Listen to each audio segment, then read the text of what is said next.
What's up, KG? Magandang araw sa inyo. Ako ay naggagala-gala ngayong araw na ito.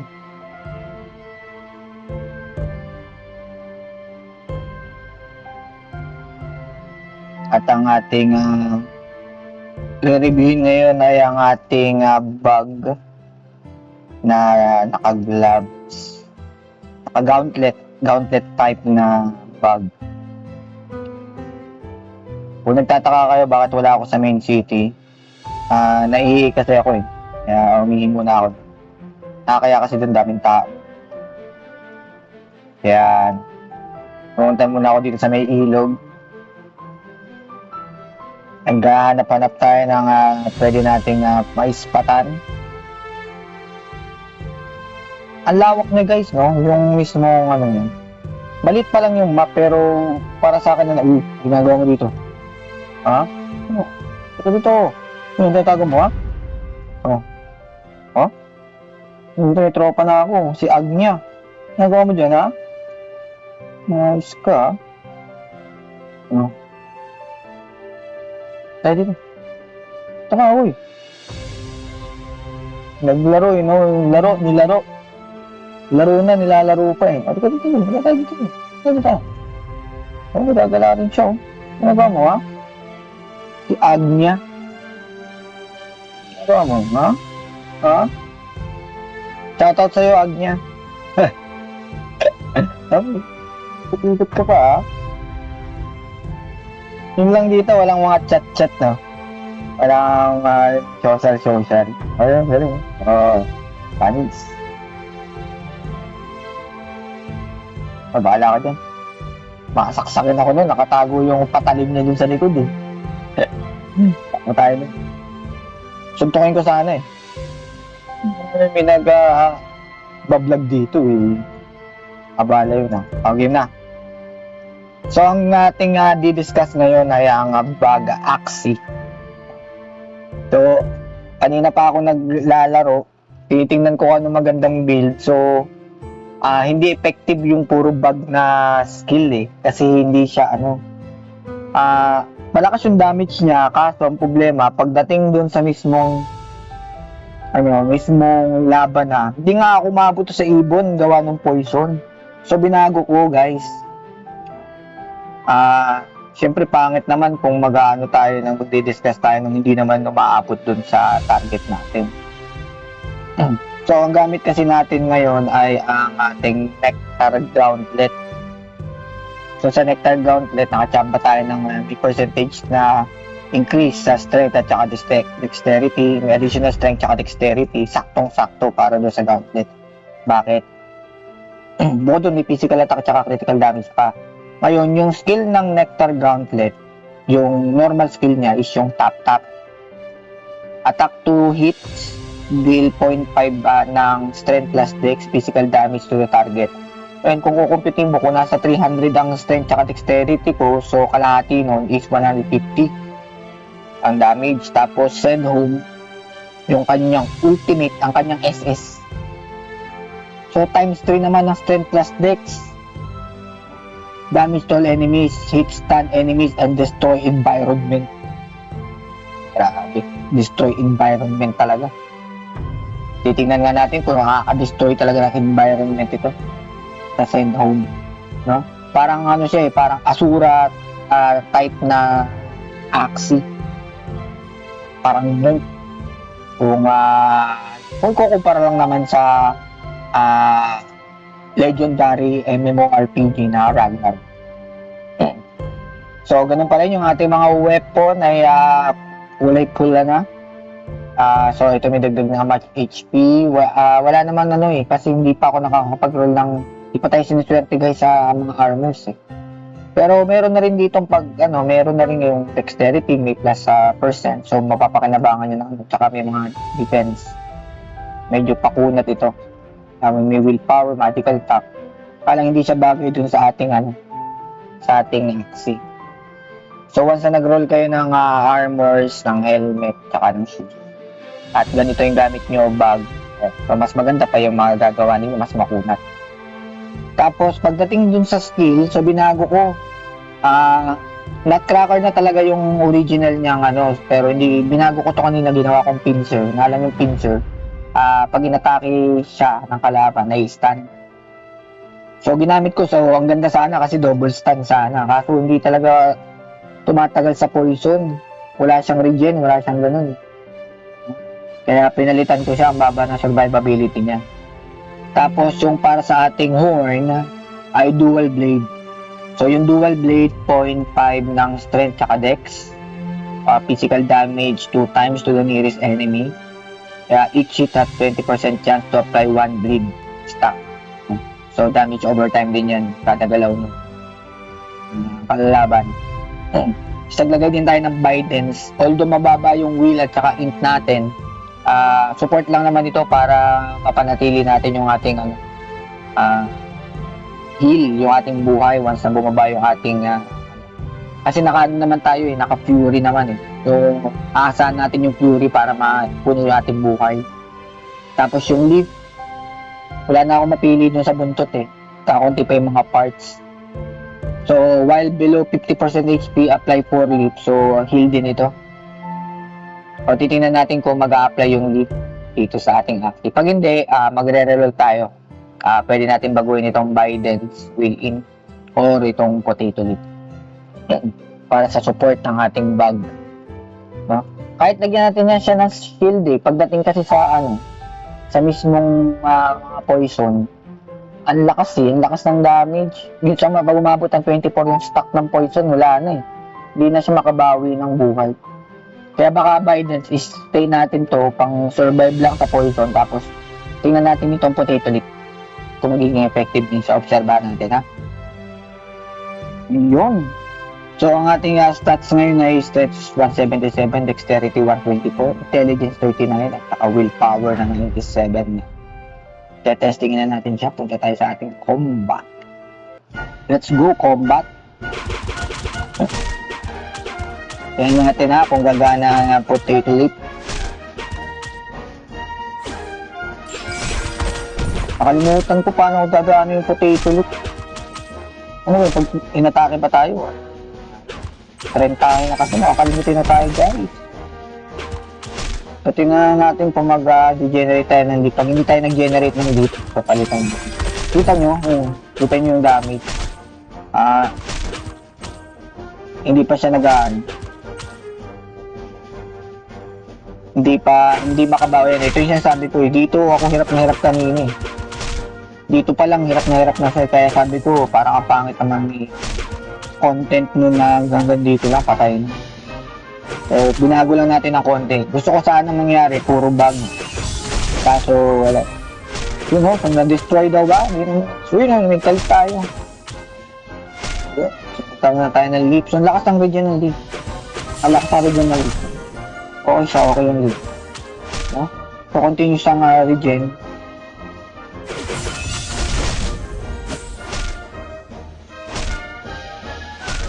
Pag inatake yata tayo, kalimutan ko na yung potato. Paano gumagana yun, pala, pag inatake pala tayo, pag ganun siya. So, tatalunan na lang natin yung ibon, subukan natin kung kaya niyang talon. Ipon muna tayo.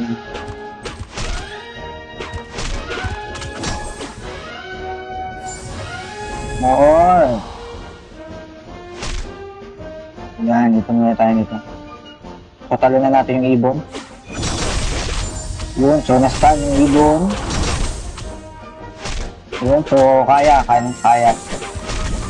Yung damage niya hindi ganun kalakas, pero advantage naman niya ay mabilis. Mabilis lang siya mag-execute ng mga skill. Meron naman tayo. Ito kasi sa poison dito ako problema hina ng niya, guys. Hina ng kanyang survivability.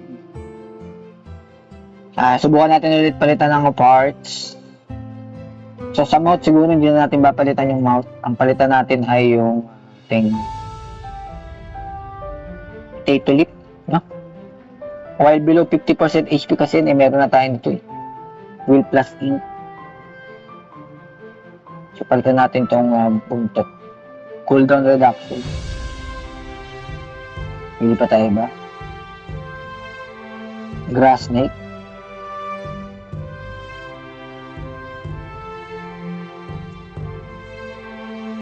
Ito naman, plus critical chance. Ang problema, mababawas yung critical damage natin. Hindi naman ganun kalakas yung ano natin. So, Nutcracker. Nutcracker na naman. Check natin. Wala na, no? So, pwede nga yung Nutcracker na lang, no? Kaso hindi naman pambabilis lang ng ano, ng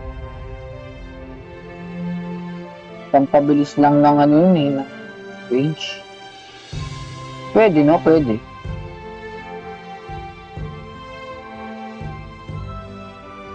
Sige, bukan na natin Nutcracker.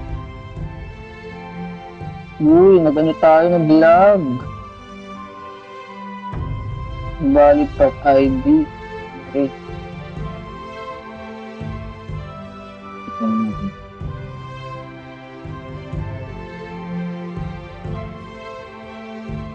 Waitin natin.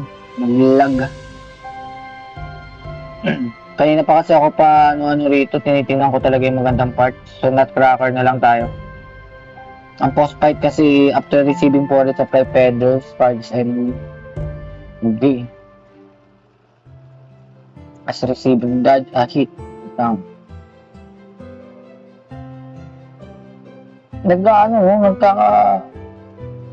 Yun, okay. Cracker tayo, subukan natin yung cracker para medyo mabilis-bilis tayo mag-reach. Okay. Ba't ka tumapalikod? Yung attack niya kasi dito, gusto niya itong maunang patito mo. Diba? Mamamatay agad. Level ano pa lang. Ang baba ng ating defense.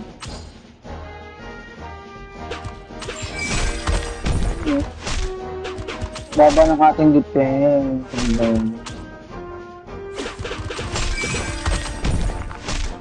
Problema lang, kailangan kasi nating umatake. Kasi dyan tayo maasa ng regen at saka ng range. So reach na naman ang asahan natin. Umay na ako sa reach. Kayo guys, anong mga tinesting yung mga skills pwedeng gamitin dito sa ganito? Okay ba siya gamitin yung ganito? Kahit sa boss, hindi ito bro.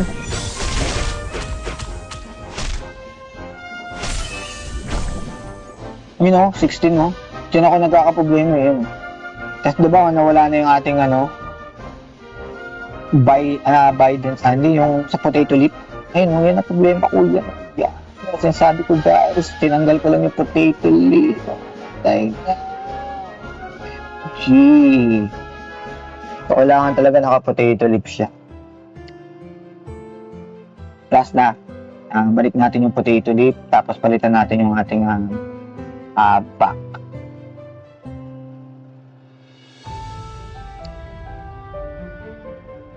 Ating horn pala. Balitan natin yung ating horn. So, balik natin yung potato leaf.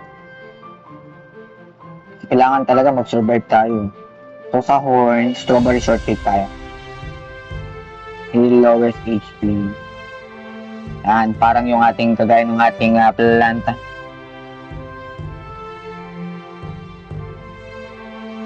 Ating flute tank. Subukan natin kay ano ba ang pangalan natin. Bugbog lagi ito eh. Ayun, bugbog. Berna na lang pangalan nito. Tingnan natin kung kaya ni Berna. Ayaw ni Berna na dun sa malapit eh. Gusto niya yung nasa malayo talaga una niyang atakihin eh. Grabe ka naman, Berna. Grabe ka na, Berna. Ayun yun. So, kayang-kaya niya ni Berna ngayon. Palag-palag niya si Berna. Palag-palag niya si Berna.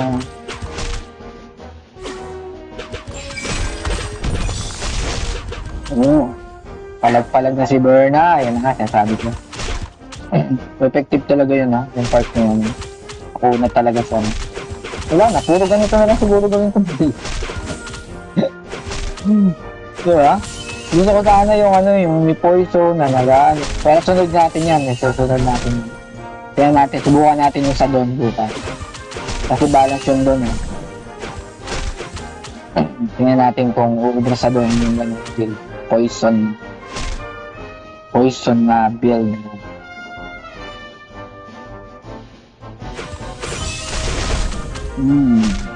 Kaya na yung destroy environment? Buti. Wala naman destroy environment eh. Ano ko eh. Dapat meron man lang special effects na dumadagon din ka. Parang ang dama mo. Oh, lakas oh. Potato leaf, Biden's, tapos yung effective. Ganda. Ito muna tayo na wala pa tayong ultimate. Ultimate na lang natin si Birdie. Oh, yun na si Birdie. Kasi tayo sa maraming Birdie. Tayo sa maraming Birdie. Birdie ball, lakas na. Kayang-kaya na. Kayang-kaya na. Sige, dadungeonin natin to. Idadungeonin natin to. So, meron na tayong formula. Biden, potato leaf, at saka isa. Tayong tayo na kasi. Alam nyo na tayo. Biden's potato leaf, at saka kaya mo na yun, mamaya na lang. Kalalamutin na tayo. Uliyanin ha. Kaway-kaway sa mga trend tayo dyan. Makakalimutin na rin. Diba, na-stun pa ako, wala tuloy na iba to. So, nakaka-cancel din siya sa stun, no? Yung kanyang ultimate. Hindi ka gaya ng flute na, ano, hindi makamubon sa flute, no? Natuwa kasi ako din sa flute. Kaya, baka yun ang gawin ko nga favorite.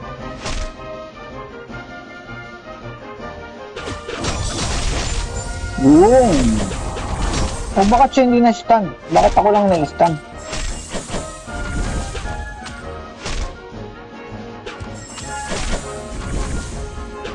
Diba? Nakakatanggal na siya dahil lang doon siya Biden, saka potato leaf at saka hindi kasi nag-a-appear sa action natin yung cards eh. Hirap tuloy manghula eh.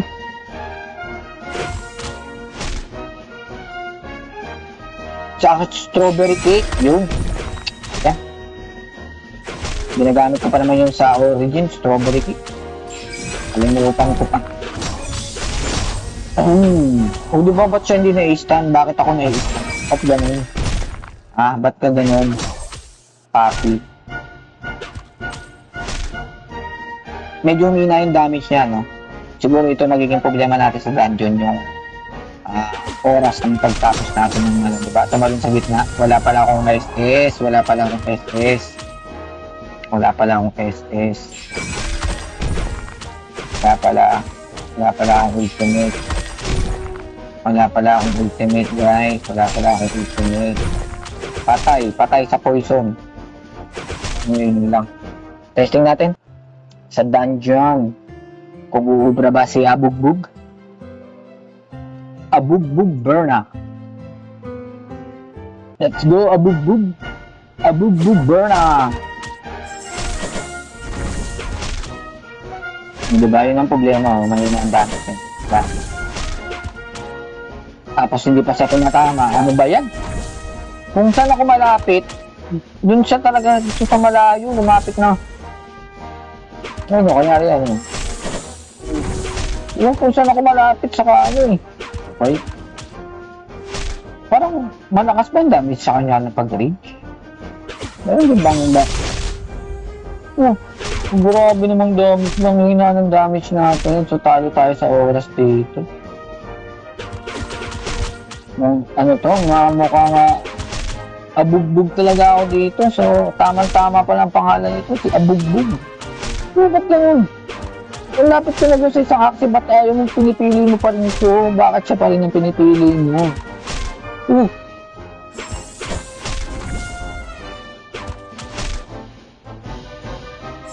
Pinipili mo.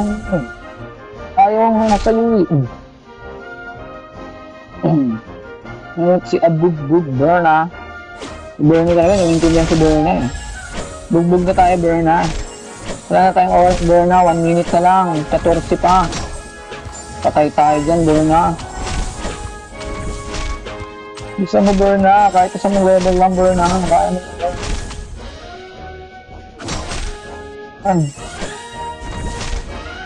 Isa mo. Ito pa. Ano ba naman niya? Kawawa naman si Abugbog. Abugbog ba nga? Umagano naman pala. Pwede naman pala yung isa ano.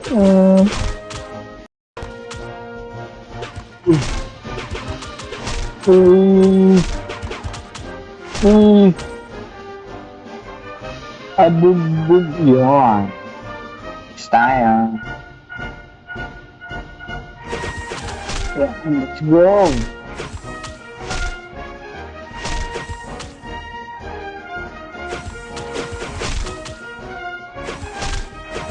Bakit po, hina ng damage siya sa mga poison na yun. Nangolekta na ng poison si Abugbog. Abugbog. Nangolekta ng poison. Kaya na, 30 na ang poison natin mga kaibigan. Dudurugin na tayo ng poison. Ngayon na, naglalaban na. Wala na tayong lead, patay na. Ito na. Kaya sabi ko, ito na, yung sinasabi ko. Kasi ito na natin nagigyan.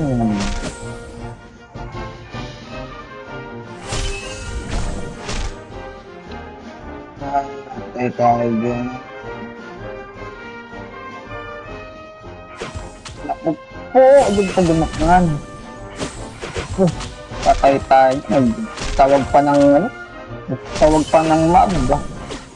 Tawag pa ng mab nga. Patay tayo. Nilat ko tayo. Palag muna. Palag. Yan. 35 na yung poison. Grabe na yung gamit ng poison. Pag nawala yung lip, dedo. Let's go! Walang damage. 40 na yung... Grabe, abugbog na talaga. Abugbog na. Go! Bitin mo na tayo. Ito na lang. Kaya pa sa boss ko to. Pag nabuhay ka dito, kaya sa boss.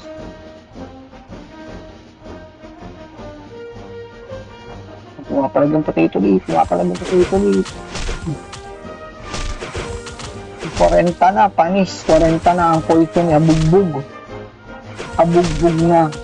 Basta patay mo na yan. Patayin mo na yan. Isa na lang yan. Isa na lang yan.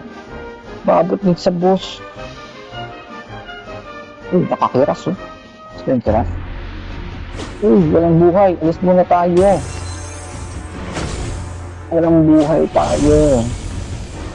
Daya naman yun. Nabuhay. Nabuhay tayo. Wala man lang region ang buhay dito. Kulit mo. Kanina ka pa. Kulit mo. Sige, ano pa tayo? Kasangay sa bugbugan to. Stand. Na-cancel yung skill niya. Na-cancel yung skill niya. Na-cancel na naman ang skill niya. Na-cancel na naman ang skill niya. Yun lang, ito maganda pala dito, no? Yun ang maganda dun. Talo tayo. Ayun.